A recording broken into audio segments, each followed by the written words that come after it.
Hey, everybody. It's Allister Carrington and Geoff Lee back at you with episode number 18. Wow, 18, 1 18 of 8. them, 18. Episode number 18 of the Real Deal Pod with Allister and Geoff. It is amazing Wednesday. It's beautiful. It's sunny. I believe it's plus 30. It is hot. So I hope you guys are enjoying your Wednesday. Geoff, my man, how are you? I'm doing well. I'm doing well. I had a great weekend. The weather was fantastic. Spent some time on the lake, threw my dog back in the water, see if he still remembered on how to swim. He did. He did fairly well. And then on Monday came around and had some day surgery on my right leg. Had some these beautiful varicose veins removed. My leg modeling career is back on track, and I'm ready to go. Entered a 150-kilometer road ride for next year, so I thought I'd get myself inspired. And yeah, how about you? I myself, Geoff, well, I good and bad. I'll be really quick. Good and bad. I was in Winnipeg I just got back yesterday night at 8 o'clock. By the time I got home, it was 9, had some work to do. By the time I got to bed, it was about 12:30. So I'm not going off of very little sleep because I was up at 5. So your responsibility is to keep me on the road because if we get sidetracked, there's no guarantee that I'm getting back on the road with you, Geoff. So long story short, again, sorry, went to a funeral. My beautiful Aunt Vivian passed away at the wonderfully young age of 77. So my condolences to my wonderful Uncle Erwin. I love you, uncles, all of you. He is my favorite. I love the man. We are kindred spirits. My dad was laughing about it actually yesterday, how similar we are. So condolences to my Uncle Erwin and his two beautiful daughters, my beautiful cousins, Melanie and Nicole, and also Melanie's son, Aiden, who Geoff is 16 years old. I haven't seen him since he was a little man, and he is now training to be an MMA fighter who Wow. fought his first fight and knocked the guy out in the first round. So he's gonna take a little bit of a hiatus to train because he wants to improve his cardio. But wow, man, he's big. He's a big boy. Yeah, and anybody that says cardio doesn't mean anything when you're in a MMA, not that I have that experience, but just go and do a boxing for 45 seconds and feel how tired you are. So, Well, you know, well, in fairness too, I just wanted to then shout out Melanie. That's my Ken, his mom and cousin. She was a Canadian amateur boxing champion, Melanie Carrington. She was a beast back in the day. So I jokingly said, I said, "Oh, so you're knocking people out like mom did in the past?" And mom said, "Oh, he's already better than I am. He's already better than mom." And so quick shout out to Melanie Carrington, former Canadian amateur female boxing champion.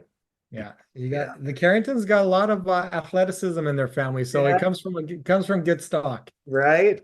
Yeah, my man. Yeah, so I'm like I said, yeah, running on a little bit of fumes, but excited to be able to be here with you and do this for everybody else. So, what are Yeah. we doing, man? What are we doing? Well, I want to kind of ask you some questions, Okay. and I got about six of them that I want to roll off, but it's really getting to understand like a true property value. I had a client, was working with him, and I'm like, hey, what is the value of your home? And the response, well, this is what my BC assessment says. So Uh, it kind of led me to having a conversation to understanding like what is true property value to what is outlined in your BC assessment and what is the difference between the two. And I just thought, hey, I'm going to ask Alistair. I got about six questions that I want to eh, line up with him. And as you are a leading expert in doing property value as a uh, realtor, you're doing them all the time. so And kind. I'm sure on your end, you're also having that conversation as well. What do you think your home is worth? And That's hey, why I this laughed, is Jeff. That's this why I is what laughed. my BC assessment says. Hey, So that's been June. That's been June. We got it we just talked about it. The market came out. All these new listings are hitting the market, right? Sellers are sitting there saying, but assessment says this, and buyers are saying, well, assessment says this, right?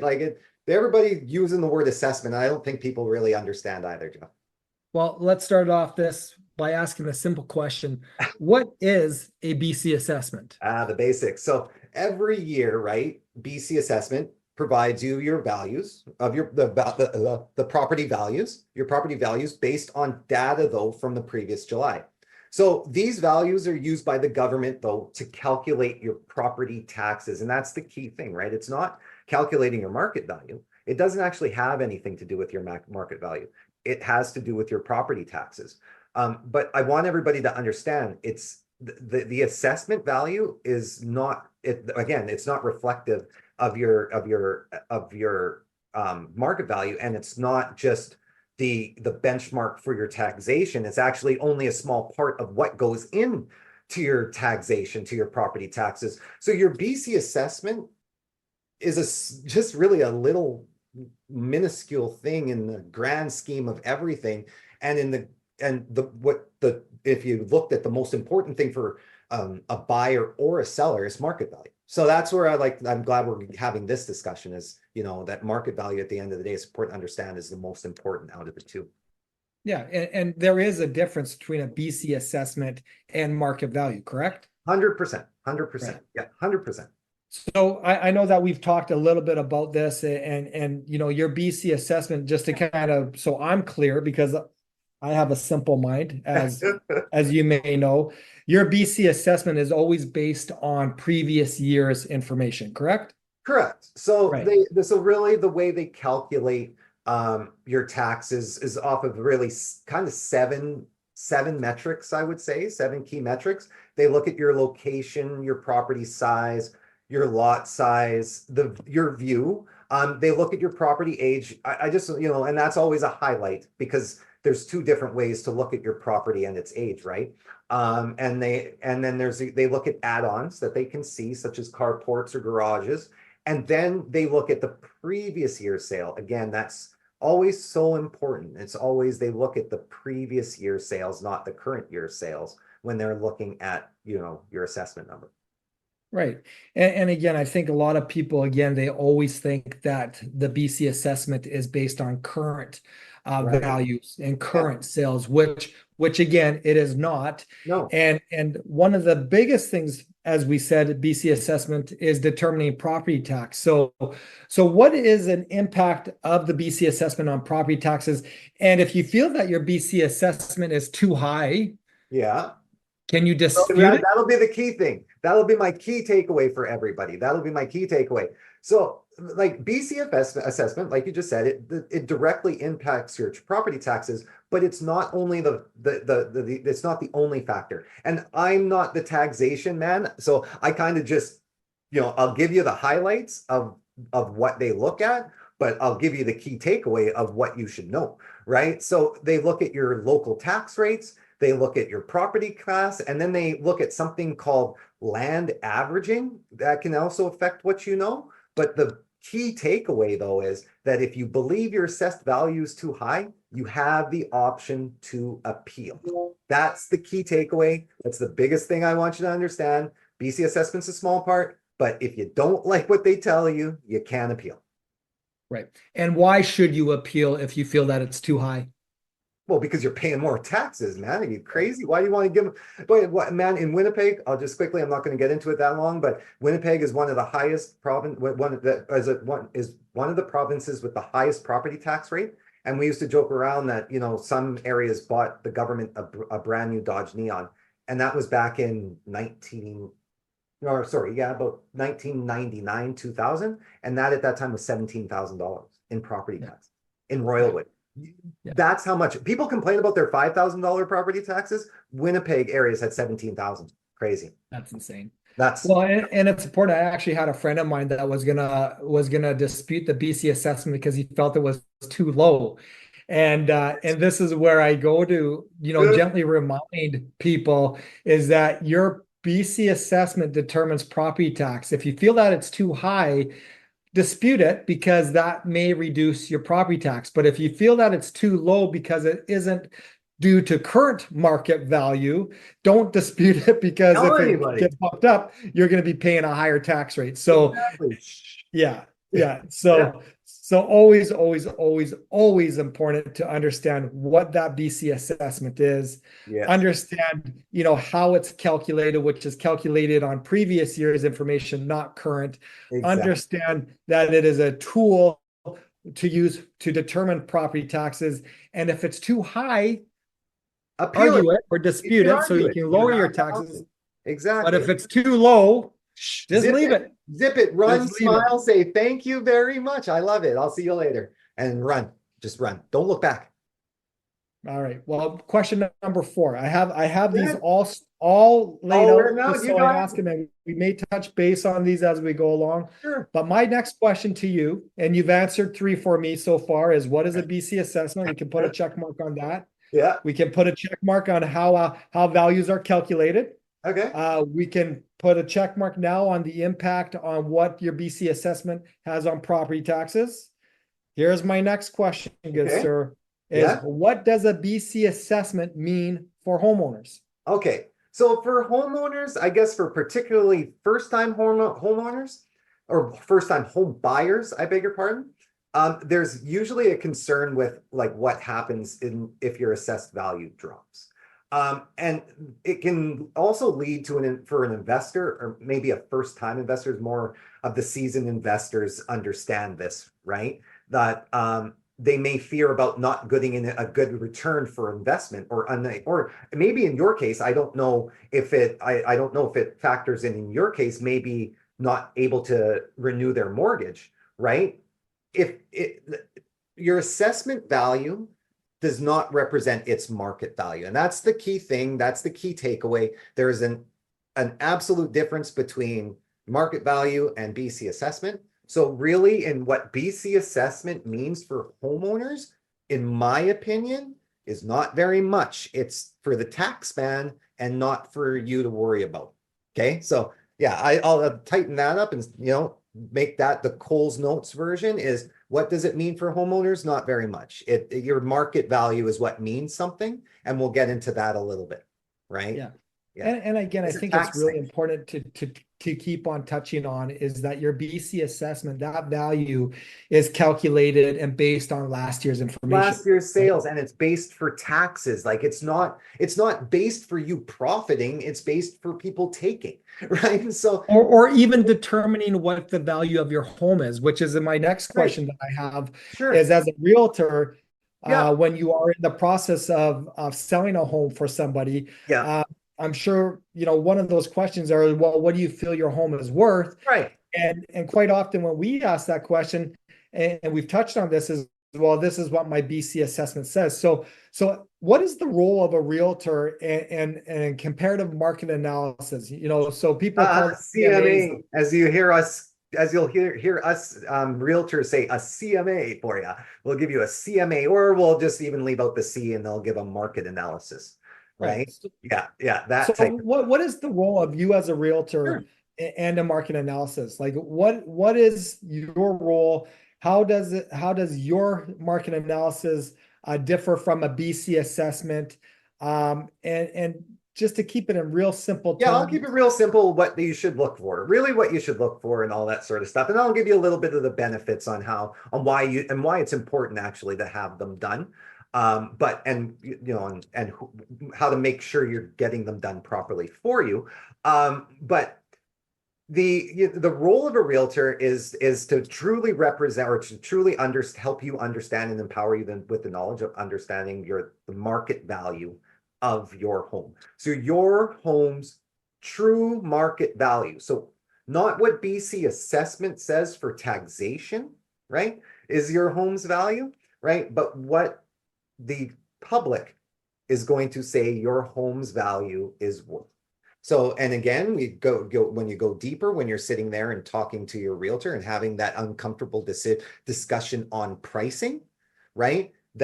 That CMA, that market analysis that we're talking about, right? That helps you understand where to properly price your home. So when a realtor is going to do a CMA for you, or what the bare minimum that they should do for you is they should be looking into neighborhoods, right? Of course, your neighborhood. They're going to look into your property age and condition, just like BC assessment is going to look at. But the thing is, and this is why it's so important, we need to see the inside of your home because because there's nuances. There may have been changes, beautiful things that you've done that will increase the market value. And that's, again, key word, market value of your home, right? So we're going to look at property age and condition, lot characteristics, interior size and layout, then any add-ons, garage, decks, additional parking, the upgrades and maintenance, and then the most important thing, current market trends, not stuff that went on last year. That happened last year, right? So it's always going to be current information. That's the most important thing. So that's why I say it's the bare minimum. That is honestly the bare minimum of what a CMA should entail. Now, I do mine selfishly, that's why I won't share it, is a little bit different. Mine is a comprehensive market analysis. We go a little bit deeper, but that is the bare minimum of what one should look for when having a CMA. Right.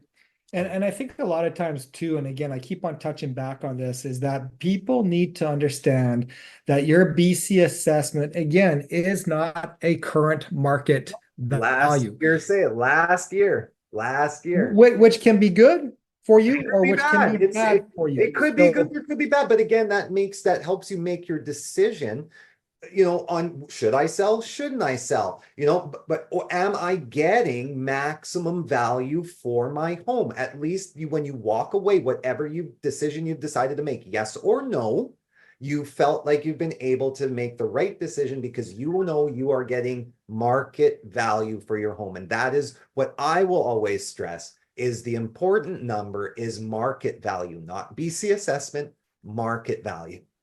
Well, I think it also comes to the benefits of why using a realtor, right? A lot of times people will do, they'll sell their own house based on whatever and they have no idea. They value think that Sally, they listed theirs for 1.5 million, and Ed and Sharon listed theirs for 900,000, and so on, left it for 9, and they've got all these numbers, and they think I'll just throw the dart over here.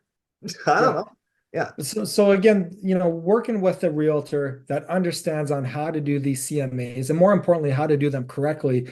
Like, what is the benefit of working with the realtor? The benefit of a CMA versus trying to do this on your own. And a lot of times even working with realtors that are juniors in their positions or new to the industry. Like what are the benefits of a comparative market analysis done by a respected realtor? Well, and that's why I always like starting off with what the realtor should be doing the bare minimum of, is so that when you receive them, how this information benefits you, and the correct information is how the correct information is going to benefit you, because incorrect information, if you don't know what you're supposed to be looking for, will benefit you negatively.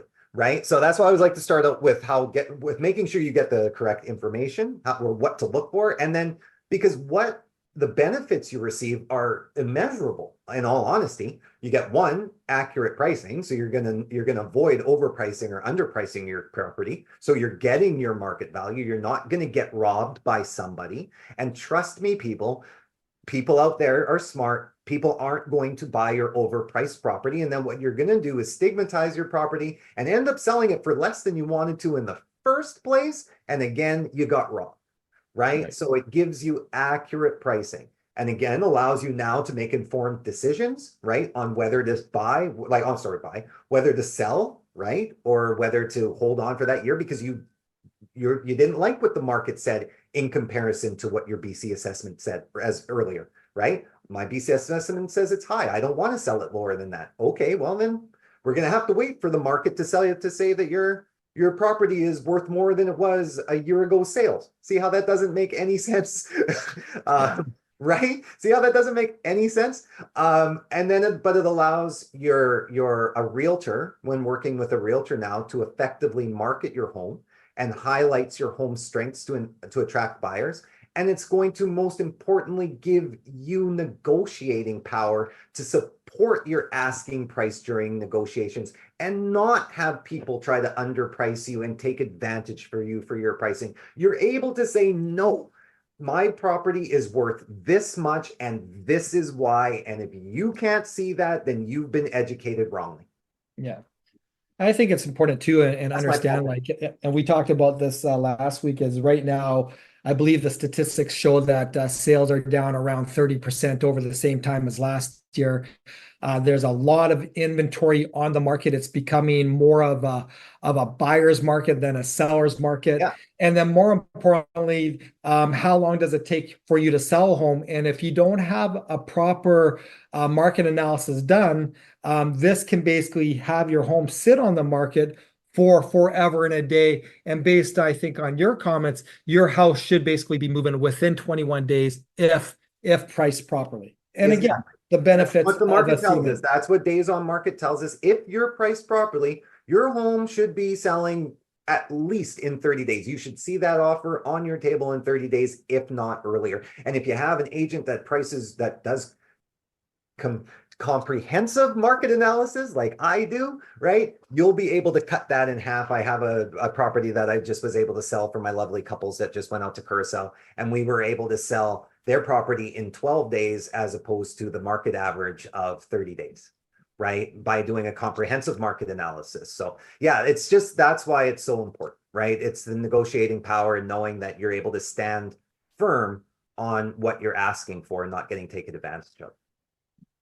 So, Alistair, I think we'll end that on a high note. Right? I'm walking away with my 6 questions answered.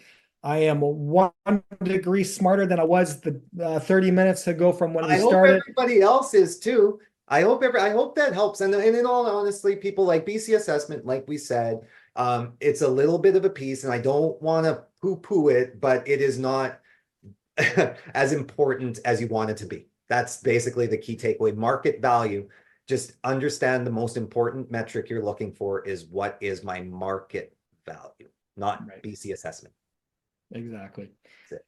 And on that note, Alistair, I'm going to let you sign us off as you usually do. All right, my man. Well, it was wonderful for all of you joining. I'm glad, Geoff, thank you for keeping me on the road. So I'm tired, Geoff. I still got to crack out and get some work done, but I'm hoping to get some rest in a little bit and get some family time in. Oh, quickly, I know we're ending it, but I'm going to sneakily take the afternoon off tomorrow, and I'm going to see Inside Out 2 with my family in the afternoon. I am so excited to see that movie. So yeah, that's what I'm going to sneak off and do tomorrow. But yeah, so no, thank you, Geoff, for keeping me on the road. I hope you guys have a wonderful weekend. Thank you guys always for joining us to listen to us, support us. Please give us our comments. And we always want to be able to serve you guys better.